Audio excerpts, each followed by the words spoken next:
Hello दोस्तों, आज हम सीखेंगे बहुत सारी ऐसी मेडिसिन जिनके नाम को देखकर ही आप उसके यूज़ के बारे में बता सकते हैं। तो यहाँ पर कौन सी मेडिसिन किस काम में आने वाली होती है और उसका यूज़ क्या होता है और उसको हम कब यूज़ करते हैं, इसके बारे में हम यहाँ पर डिस्कस करेंगे।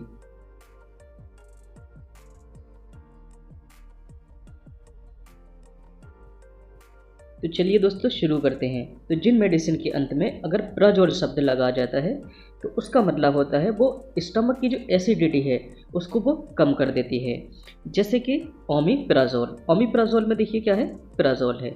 दूसरा पेंटोप्राजोल, तो यहाँ पर भी पेंटोप्राजोल में भी प्राजोल है। तो ये दोनों ही मेडिसिन जो स्टमक की एसिडिटी है उसको ये कम कर देती हैं। तो ये मेडिसिन क्या करती हैं? ये medicine proton pump inhibitor class की मेडिसिन होती हैं, जो कि ये प्रोटॉन पंप को जो है इनहिबिट कर देती हैं, मतलब इसको रोक देती हैं। जैसे ही प्रोटॉन पंप जो है इनहिबिट हो जाता है तो स्टमक के अंदर जो एसिडिटी होती है वो कम हो जाती है। तो ये मेडिसिन जो है स्टमक की एसिडिटी को कम करने के काम में आती हैं। नेक्स्ट बात करते हैं, अगर किसी मेडिसिन के अंत में टिडीन शब्द लगाया जाता है तो वो H2 एंटागोनिस्ट मेडिसिन होती हैं। तो ये H2 एंटागोनिस्ट मेडिसिन क्या करती हैं? ये भी स्टमक की एसिडिटी को जो है कम कर देती हैं। तो यहाँ पर देखिए एग्जाम्पल दे रखा है, जैसे कि रेनिटिडीन। तो यहाँ पर रेनिटिडीन में भी देखिए टिडीन है जिसका ब्रांड नेम होता है एसिलॉक। एसिलॉक मतलब कि ये एसिड को लॉक कर देती है। ओके। दूसरा है सिमिटिडीन। तो सिमिटिडीन में भी देखिए यहाँ पर टिडीन शब्द आया है। तो ये H2 एंटागोनिस्ट मेडिसिन क्या करती हैं? जो हमारे स्टमक के अंदर जो पाराइटल सेल होती हैं उसके रिसेप्टर को ये जो है ब्लॉक कर देती हैं। तो जैसे ही यहाँ पर इसका रिसेप्टर ब्लॉक हो जाता है तो स्टमक की जो एसिडिटी होती है वो कम हो जाती है। नेक्स्ट, अगर किसी मेडिसिन के अंत में आइन शब्द लगाया जाता है तो वो उसका मतलब होता है वो एंटीहिस्टामिन या एंटी एलर्जिक मेडिसिन होती है। जैसे कि फेनिरामाइन। तो फेनिरामाइन में भी देखिए यहाँ पर माइन शब्द आया है, और फेनिल प्रोपेनॉल एमाइन, यहाँ पर भी देखिए आयन शब्द आया है, और इसी के अंदर है ब्रोम फेनिरामाइन। ओके, तो यहाँ पर भी देखिए सब में आयन है। तो इसका मतलब ये हुआ कि ये जो मेडिसिन है वो एंटीहिस्टामिन है या एंटी एलर्जी। तो ये मेडिसिन एलर्जी में काम करेंगी। एलर्जी के कारण जैसे सर्दी जुकाम हो जाता है या स्किन पर ऐसे रैशेस पड़ जाते हैं। नेक्स्ट आता है, अगर किसी मेडिसिन के अंत में फिनेक्स शब्द आ जाता है, प्रोफिन शब्द आ जाता है, तो ये एनसेड क्लास की मेडिसिन होती हैं। एनसेड का मतलब होता है non steroidal anti inflammatory drugs. तो पहली बात तो ये है कि ये नॉन स्टेरॉयडल है, इसका जो नेचर है वो स्टेरॉयडल नेचर नहीं है, और ये इन्फ्लामेशन में काम करने वाली होती हैं। तो इसका काम जो होता है दर्द को कम कर देना होता है, इन्फ्लामेशन में ये काम करती हैं, और बॉडी के टेम्परेचर को रिड्यूस कर देती हैं, कम कर देती हैं, मतलब कि फीवर में ये काम करती हैं। तो जैसे कि डिक्लोफिनेक, तो डिक्लोफिनेक में फिनेक शब्द आया है, और इबुप्रोफिन, इबुप्रोफिन में देखिए प्रोफिन शब्द आया है। तो फिनेक या प्रोफिन जहाँ पर भी आ जाता है इसका मतलब होता है वो एनसेड क्लास की मेडिसिन होती हैं। और यहाँ पर देखिए कीटोप्रोफिन, कीटोप्रोफिन में भी यहाँ पर प्रोफिन शब्द आया है।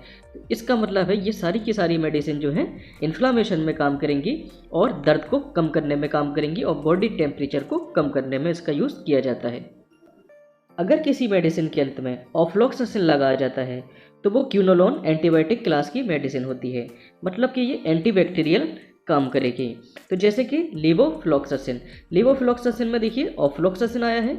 दूसरा सिप्रोफ्लॉक्सासिन, तो सिप्रोफ्लॉक्सासिन में भी देखिए ऑफ्लॉक्सासिन यहाँ पर आया है।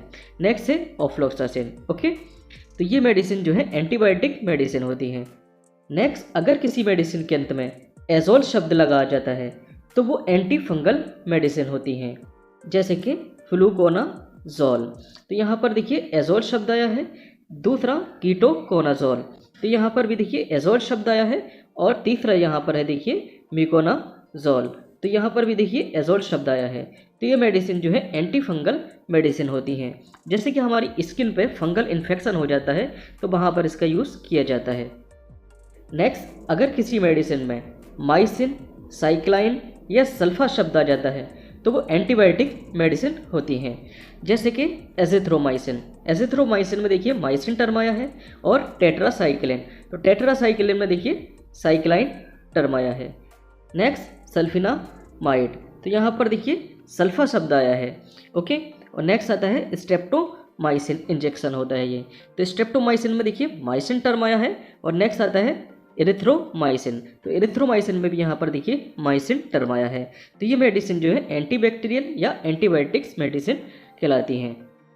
नेक्स्ट, अगर किसी मेडिसिन के अंत में वाइटल शब्द आ जाता है, पाम शब्द आ जाता है या लैम्प शब्द आ जाता है, तो ये एंटी एंजाइटी मतलब कि चिंता को दूर करने वाली मेडिसिन होती हैं, या सिडेटिव जो कि शांत कर देती हैं, या काम मतलब कि शांत करने वाली ये मेडिसिन होती है, जिसको लेने के बाद जो है स्ट्रेस दूर होता है और पेशेंट जो है काम पोजीशन में चला जाता है। मतलब कि इसको लेने के बाद पेशेंट को नींद आना शुरू हो जाता है। तो जैसे यहाँ पर देखिए मेडिसिन दे रखी है ब्यूटाल बीटाल, तो यहाँ पर देखिए बीटाल शब्द आया है। नेक्स्ट मेडिसिन है यहाँ पर देखिए डाइएज़ेपाम, तो यहाँ पर देखिए पाम शब्द आया है, और लोराज़ेपाम में पाम शब्द आया है, और एल्प्राज़ोलैम, तो यहाँ पर लैम शब्द आया है, और यहाँ पर देखिए मिडाज़ोलैम, तो यहाँ पर देखिए लैम शब्द आया है। तो ये सारी मेडिसिन एंटी एंजाइटी और सेडेटिव काम मेडिसिन होती हैं। नेक्स्ट, अगर किसी मेडिसिन के अंत में कैन शब्द लगाया जाता है तो वो लोकल एनेस्थेटिक मेडिसिन कहलाती हैं। लोकल एनेस्थेटिक मतलब कि लोकल जगह को शून्य करने में इसका यूज़ किया जाता है। तो जैसे कि लिग्नोकेन, तो लिग्नोकेन में देखिए कैन शब्द आया है, और लीडोकेन, तो लीडोकेन में भी यहाँ पर देखिए कैन शब्द आया है। तो यहाँ पर देखिए जब डेंटल सर्जरी होती है तो यहाँ पर लोकल जगह को शून्य करने में इस मेडिसिन का यूज़ किया जाता है। ओके, नेक्स्ट यहाँ पर अगर किसी मेडिसिन के अंत में BIR बिर शब्द लगा जाता है तो वो एंटीवायरल मेडिसिन होती हैं, जैसे कि एसिक्लोविर का यूज़ होता है चिकन पॉक्स में। नेक्स्ट है यहाँ पर रिवावायरिन, तो रिवावायरिन में देखिए बिर शब्द आया है, इसका मतलब ये एंटीवायरल मेडिसिन होती है। इसका यूज़ कहाँ पर किया जाता है? इसका यूज़ हेपेटाइटिस C वाले पेशेंट में किया जाता है। तो यहाँ पर हेपेटाइटिस शब्द का क्या मतलब होता है? हेपा मतलब होता है लीवर, और आइटिस मतलब होता है इन्फ्लामेशन। अगर लीवर में इन्फ्लामेशन हो जाता है तो इसको हम हेपेटाइटिस के नाम से जानते हैं। नेक्स्ट बात करते हैं, अगर किसी मेडिसिन के अंत में बुडाइन शब्द आ जाता है तो उसका यूज़ HIV और एड्स पेशेंट में किया जाता है। तो ये HIV वायरस को मल्टीप्लाई होने से ये मेडिसिन रोकती है।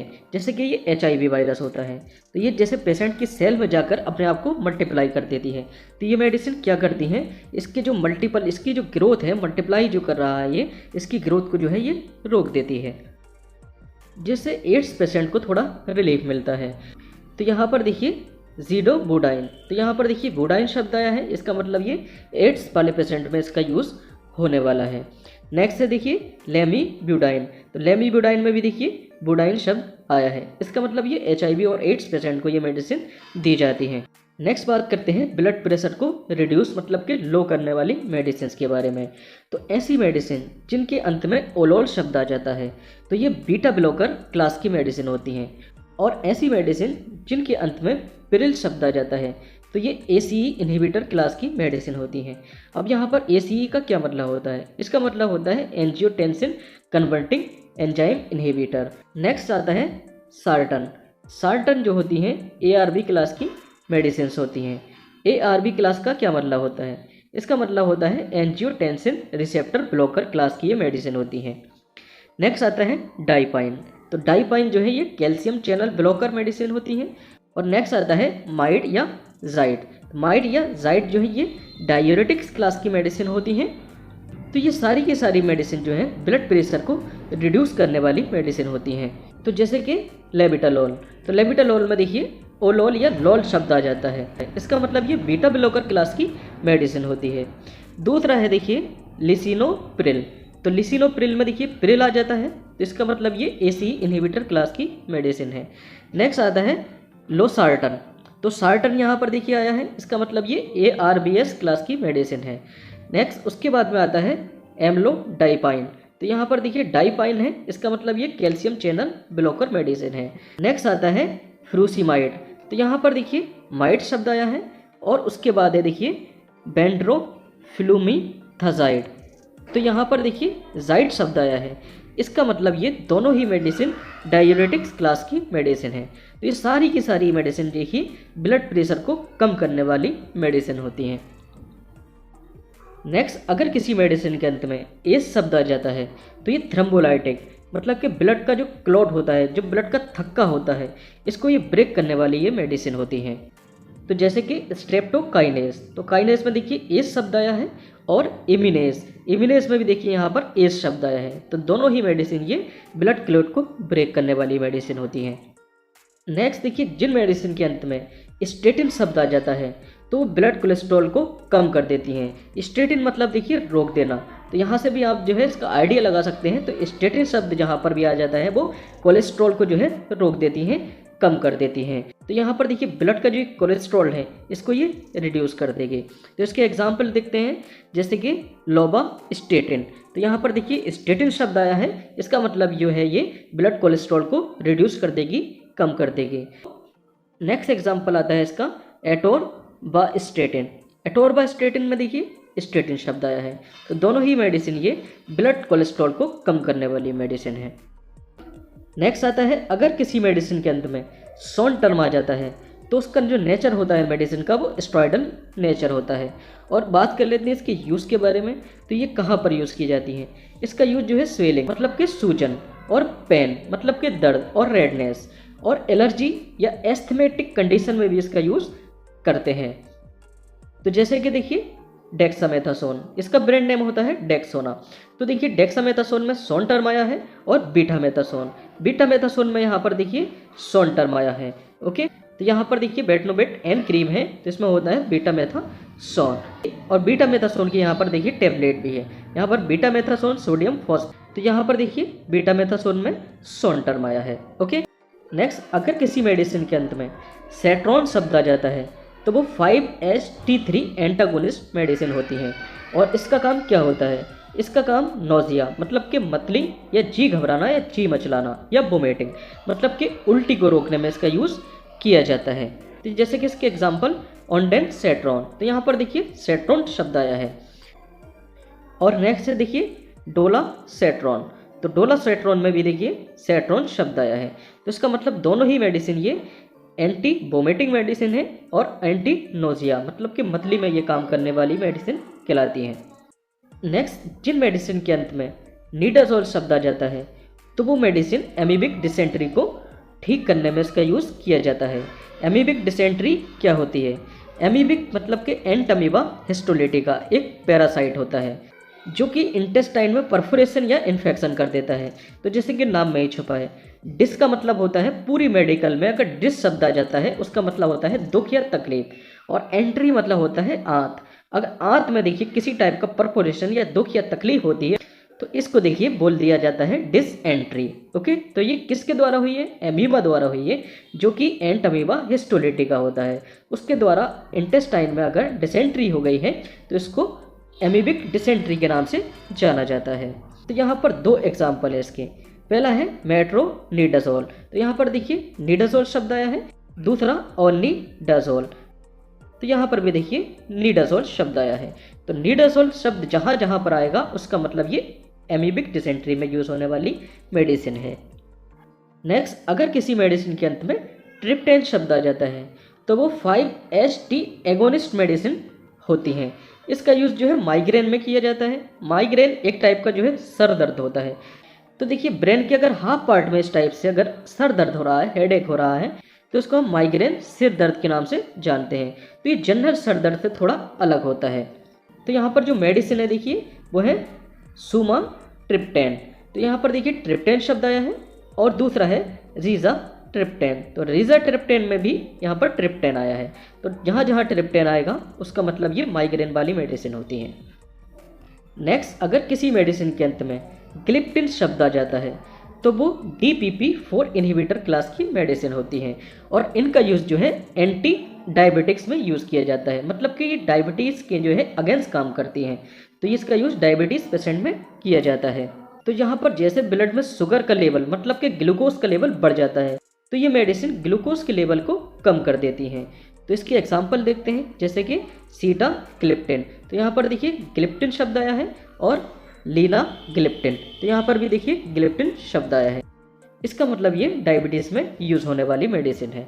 नेक्स्ट, जिन मेडिसिन के अंत में टिरोल शब्द आ जाता है तो वो ब्रोंकोडायलेटर मेडिसिन होती हैं। तो ब्रोंकोडायलेटर का क्या मतलब होता है? तो जैसे कि एस्थमा पेशेंट, तो एस्थमा पेशेंट की जो सांस की नली होती है वो सिकुड़ जाती है, क्योंकि यहाँ पर जो सांस की नली की मसल्स होती हैं वो सिकुड़ जाती हैं, जिसके कारण का जो डायमीटर होता है देखिए सांस की नली का वो कम हो जाता है। तो ये मेडिसिन क्या करती है, ये इस मसल्स को जो है रिलैक्स कराती हैं, जिसके कारण जो है इसका जो अंदर का डायमीटर होता है सांस की नली का वो बढ़ जाता है। तो यहाँ पर एस्थमा पेशेंट में इसका यूज़ किया जाता है। जैसे कि यहाँ पर एग्जाम्पल में कुछ इनहेलर दे रखे हैं, जैसे कि एल्ब्यूटिरॉल। एल्ब्यूटिरॉल में देखिए टिरॉल शब्द आया है। और यहाँ पर दूसरा है इसका एग्जाम्पल साल्मीटिरॉल। तो साल्मीटिरॉल में भी देखिए टिरॉल शब्द आया है। तो जहाँ जहाँ टिरॉल शब्द आता है वो ब्रोंकोडायलेटर मेडिसिन होती है। तो ये ब्रंकस को जो है क्या कर देती हैं, डायलेट कर देती हैं। नेक्स्ट, जिन मेडिसिन के अंत में जुलाइन शब्द आता है तो वो नेसल कंजेशन। नेसल कंजेशन मतलब कि नाक का धंस जाना। तो म्यूकस जो है यहाँ पर, जो नाक का जो म्यूकस होता है वो कंसंट्रेट हो जाता है, मतलब कि गाढ़ा हो जाता है, जिसके कारण यहाँ पर नाक जो है वो धंस जाती है, जिसको हम नेसल कंजेशन के नाम से जानते हैं। तो उसको दूर करने के लिए इन मेडिसिन का यूज़ किया जाता है। जैसे कि फॉर एग्जांपल ऑक्सीमेटाजोलाइन। तो यहाँ पर देखिए जोलाइन शब्द आया है, इसका मतलब ये नेसल कंजेशन में यूज़ होने वाली मेडिसिन है। नेक्स्ट, जिन मेडिसिन के अंत में क्वाइन शब्द आ जाता है तो वो एंटी पैरासाइटिक की तरह यूज़ होने वाली मेडिसिन होती है, जैसे कि मलेरिया पैरासाइट। और मलेरिया पैरासाइट होता है प्लाज्मोडियम, और इसका जो वेक्टर होता है वो होता है मॉस्किटो। तो ये मॉस्किटो जो है हमारी बॉडी में इंजेक्ट करता है, जिसके कारण यहाँ पर देखिए स्पोरोजोइट्स जो है हमारी बॉडी में आ जाते हैं, फिर गैमेटोसाइट जो है फिर से ये इस मच्छर में चले जाते हैं। तो इस टाइप से ये प्लाज्मोडियम पैरासाइट होता है, उसकी ये इस टाइप से लाइफ साइकिल होती है। तो अब बात कर लेते हैं इसकी मेडिसिन के बारे में, जैसे कि मेफ्लोक्यूआइन और क्लोरोक्यूआइन। ओके, तो दोनों में यहाँ पर देखिए क्यूआइन है। तो इसका मतलब ये मलेरिया पैरासाइट में यूज़ होने वाली मेडिसिन है। नेक्स्ट, अगर किसी मेडिसिन में रीफा शब्द आ जाता है तो वो मेडिसिन ट्यूबरकुलोसिस मतलब कि टीबी वाले पेशेंट में उसका यूज़ किया जाता है, जैसे कि रिफेम्पिसिन। रिफेम्पिसिन में देखिए रीफा शब्द आया है, और यहाँ पर इसका जो ब्रांड नेम है इसमें भी लिखा है देखिए रीफामेड। तो यहाँ पर भी देखिए रीफा शब्द है। तो रीफा शब्द जहाँ जहाँ पर आएगा उसका मतलब ये ट्यूबरकुलोसिस मतलब कि टीबी पेशेंट में यूज़ होने वाली मेडिसिन। सोडियम बाइकार्बोनेट जो है क्या काम करता है इसको देखते हैं। अगर देखिए कोई पेशेंट हाइपर कैलेमिया का शिकार हो तो इसमें ये यूज़ करते हैं। हाइपर कैलेमिया मतलब क्या होगा, देखिए हाइपर मतलब ज़्यादा, कैलेमिया मतलब कि पोटेशियम। अगर किसी देखिए पेशेंट की मसल्स के अंदर पोटेशियम लेवल जो है वो ज़्यादा है तो इसमें क्या यूज़ करेंगे हम, यहाँ पर यूज़ करेंगे सोडियम बाइकार्बोनेट। जैसे सोडियम बाइकार्बोनेट में क्या होता है, देखिए बाइकार्बोनेट आयन ये होता है। अब देखिए बाइकार्बोनेट आयन क्या करेगा, यहाँ पर देखिए स्केलेटल मसल्स के अंदर यहाँ पर चला जाएगा बाइकार्बोनेट आयन। ओके, अब पोटेशियम आयन देखिए बाइकार्बोनेट से क्या कर लेगा, यहाँ पर ज्वाइन कर लेगा। देखिए पोटेशियम आयन भी यहाँ पर अंदर गया, तो देखिए यहाँ पर क्या बन जाएगा, यहाँ पर बनेगा पोटेशियम बाइकार्बोनेट मसल्स के अंदर। तो देखिए जितना भी पोटेशियम आयन मसल्स के अंदर था उसकी खपत किसने कर ली, यहाँ पर किसने कर ली, बाइकार्बोनेट आयन ने। तो देखिए हाइपर कैलेमिया को इसने रोक दिया। ओके, तो patient having hyperkalemia often are given bicarbonate to raise blood pH. अब इससे क्या होगा, ब्लड की पीएच बढ़ जाएगी and shift extracellular potassium into cells. इससे क्या होगा, एक्स्ट्रा सेलुलर पोटेशियम जो है वो क्या हो जाएगा, शिफ्ट हो जाएगा सेल्स के अंदर। ओके, तो इसका ये यूज होगा। नेक्स्ट बात करेंगे हम इंजेक्शन कैल्शियम ग्लूकोनेट। तो देखिए जैसे नाम में ही छुपा है कैल्शियम। अब यहाँ पर देखिए कैल्शियम आयन का लेवल जो है यहाँ पर क्या हो जाएगा, इंक्रीज हो जाएगा इस इंजेक्शन को लगाने के बाद। तो ये किस में ट्रीटमेंट होगा, तो फॉर ट्रीटमेंट इन हाइपोकैल्सीमिया। अगर किसी पेशेंट में जो है कैल्शियम लेवल कम है तो ये कैल्शियम लेवल को क्या कर देगा, बढ़ा देगा। ओके, नेक्स्ट बात करेंगे KCl इंजेक्शन। KCl मतलब क्या हो जाएगा यहाँ पर, पोटेशियम क्लोराइड। के मतलब पोटेशियम, Cl मतलब क्लोराइड, तो पोटेशियम क्लोराइड इंजेक्शन। तो किसमें यूज़ करते हैं, ऐसा पेशेंट जो हाइपो कैलेमिया का शिकार हो उसमें ये यूज़ करते हैं। तो for treatment in hypokalemia. Hypo मतलब होता है कम, कैलेमिया मतलब पोटेशियम। ओके, तो अगर किसी पेशेंट में पोटेशियम लेवल कम है तो ये पोटेशियम लेवल को क्या कर देगा, बढ़ा देगा। ओके, नेक्स्ट बात करेंगे हम इंजेक्शन डिगॉक्सिन। डिगॉक्सिन का यूज़ होता है हार्ट फेलियर में। तो use in case of heart failure and irregular heartbeat. Irregular heartbeat मतलब कि एरिथमिया। अगर हार्ट बीट जो है उसमें जो है प्रॉपर तरीके से नहीं हो रही है तो इसको बोल देंगे हम एरिथमिया। एरिथमिया और हार्ट फेलियर के केस में डिगॉक्सिन इंजेक्शन का यूज हम यहाँ पर करते हैं। ओके, अब देखिए नेक्स्ट इंजेक्शन की बात करेंगे हम फ्रूसामाइड इंजेक्शन या इसको बोल देते हैं लेसिक्स इंजेक्शन। अब ये देखिए इसका यूज़ कहाँ पर होता है, हाइपरटेंशन वाले पेशेंट में इसका यूज़ करते हैं। ओके, जैसे बीपी जो है 120 से ज़्यादा अगर किसी पेशेंट का होता है तो वो हाइपरटेंशन का शिकार मरीज होता है, उसमें इसका यूज़ करते हैं। ये क्या करता है, ये यूरिन के आउटपुट को क्या कर देता है, बढ़ा देता है। यूरिन आउटपुट जो है मतलब कि पेशाब जो है उसको ज़्यादा लगने लगता है, उससे क्या होता है यहाँ पर इसका जो ब्लड प्रेशर है वो क्या हो जाता है, कम हो जाता है उस पेशेंट का। ओके, तो इसका यूज़ हाइपरटेंशन के मरीज में करते हैं। ओके, नेक्स्ट बात करेंगे एट्रोपिन इंजेक्शन। एट्रोपिन इंजेक्शन का काम क्या होता है, इसका काम होता है हार्ट बीट को नॉर्मल रखने का। तो जैसे कि अगर कोई पेशेंट सर्जरी वाला पेशेंट होता है या एनेस्थीसिया उसको दिया जाता है, तो during anaesthesia and surgery atropine is used to help keep the heartbeat normal. तो हार्ट बीट को ये नॉर्मल रखता है। इन केस ऑफ ब्रेडिकार्डिया मतलब जिसकी जो है हार्ट बीट 60 से कम होती है, उस पेशेंट को ये देते हैं। तो ब्रेडिकार्डिया का अगर कोई पेशेंट है तो उसका हार्ट बीट नॉर्मल रखने के लिए एट्रोपिन इंजेक्शन का यूज हम यहाँ पर करते हैं। ओके, नेक्स्ट बात करेंगे डायज़ेपाम इंजेक्शन। अब देखिए किसी मेडिसिन के अंत में अगर पाम आ जाए तो उसका मतलब होता है ये जो है सेडेटिव इफेक्ट दिखाएगी, मतलब कि ये मेडिसिन क्या कर देगी, काम कर देगी। ओके, मतलब उसकी चिंता को दूर कर देगी और ये उसको जो है शांत कर देगी, कहने का मीन ये है। ओके, तो डायज़ेपाम इंजेक्शन का यूज़ देखते हैं। अब इसका यूज़ जो है क्या होगा, देखिए टू ट्रीट एंजाइटी, मतलब कोई पेशेंट जो है चिंता में है, कोई एंजाइटी का पेशेंट है, या मसल्स स्पाज्म मतलब कि मसल्स उसका जो है स्पाज्म मतलब कंट्रैक्शन होना मसल्स में, ऐसा कोई पेशेंट है, या एल्कोहल शराब विड्रॉल करना चाहता है, शराब छोड़ना चाहता है कोई पेशेंट। तो जैसे कोई देखिए पेशेंट जो है शराब छोड़ता है तो उसमें जो है एंजाइटी, चिंता और हार्ट बीट इरेगुलर रहती है उसकी। ओके, गुस्सा बहुत ज़्यादा आता है तो उसको जो है शांत कर देता है। तो डायज़ेपाम का यूज़ होता है ऐसा एंजाइटी, मसल स्पाज्म और एल्कोहल विड्रॉल में इसका यूज़ करते हैं, और ये जो है शांत कर देता है पेशेंट्स को। ओके, इस वजह से इसका देखिए नाम भी रखा है काम्पोस। ओके, नेक्स्ट बात करेंगे हम नाइट्रोग्लिसरीन इंजेक्शन के बारे में। नाइट्रोग्लिसरीन इंजेक्शन का यूज़ होता है कहाँ पर होता है, ये हार्ट के डिजीज़ में यूज़ करते हैं इसका। तो देखिए patients in who have had heart attack वाले पेशेंट में इसका यूज़ करते हैं। ओके, तो जैसे कि देखिए nitroglycerin injection use to treat hypertension. अगर कोई मरीज जो है हाइपरटेंशन का मरीज है, जैसे हाई ब्लड प्रेशर है उसका, एंड ड्यूरिंग सर्जरी और कंट्रोल कंजेस्टिव हार्ट फेलियर, तो हार्ट फेलियर में देखिए इसका यूज़ करते हैं। ओके, तो हार्ट अटैक हार्ट फेलियर में इसका यूज़ करेंगे, इतना याद रखिएगा। नेक्स्ट बात करेंगे हम इंजेक्शन नोराड इंजेक्शन। देखिए क्या करता है, ये हाइपोटेंशन वाले पेशेंट में दिया जाता है। ये क्या कर देता है, देखिए ये ब्लड प्रेशर को क्या कर देता है, बढ़ा देता है। तो injection is use to treat hypotension, low blood pressure का अगर कोई पेशेंट है तो उसमें ये इंजेक्शन दिया जाता है, नोराड। ओके, नेक्स्ट बात करेंगे हम इंजेक्शन डोपामीन इंजेक्शन का देखिए क्या काम होता है, इसका काम होता है to treat low blood pressure and heart failure के पेशेंट को ये इंजेक्शन दिया जाता है, और ऐसा पेशेंट जिसका ब्लड प्रेशर लो होता है उसको ये इंजेक्शन दिया जाता है। अब नेक्स्ट इंजेक्शन की बात करेंगे हम मीजोलेम। यह देखिए इसका जेनरिक नेम होता है मीडाजोलेम।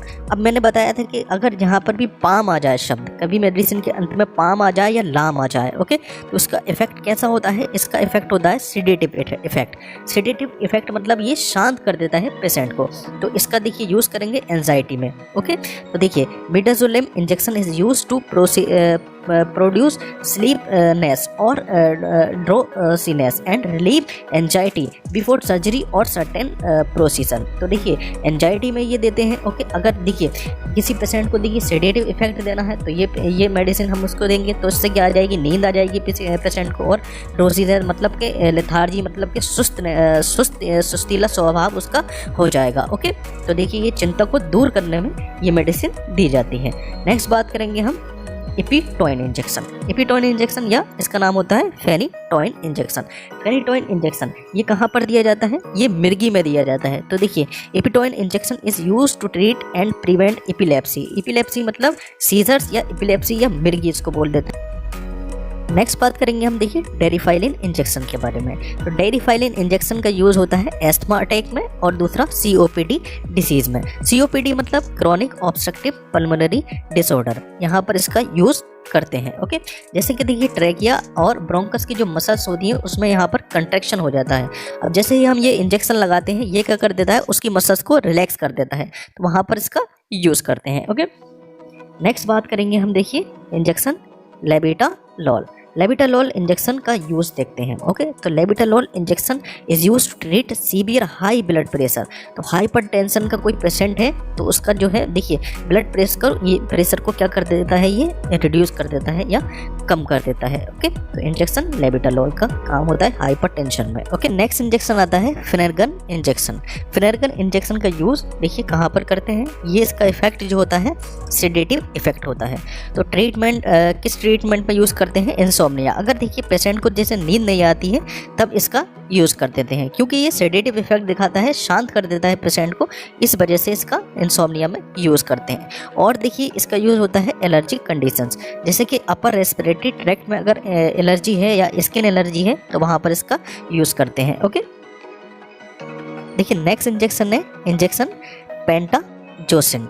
पेंटाजोसिन इंजेक्शन देखिए इसका काम होता है as a narcotic analgesic medicine होती है। ये नार्कोटिक एनाल्जेसिक मेडिसिन मतलब के पेन मेडिसिन, मतलब के पेन को ये रिड्यूस करती है। ओके, तो pentazocine belong to the group of medicine called narcotic analgesic pain medicine. Okay, तो देखिए इसको जो है लोग जो है ड्रग एब्यूज़ की तरह इसको यूज़ करते हैं, जैसे कि हम यहाँ पर देख पा रहे हैं। ओके,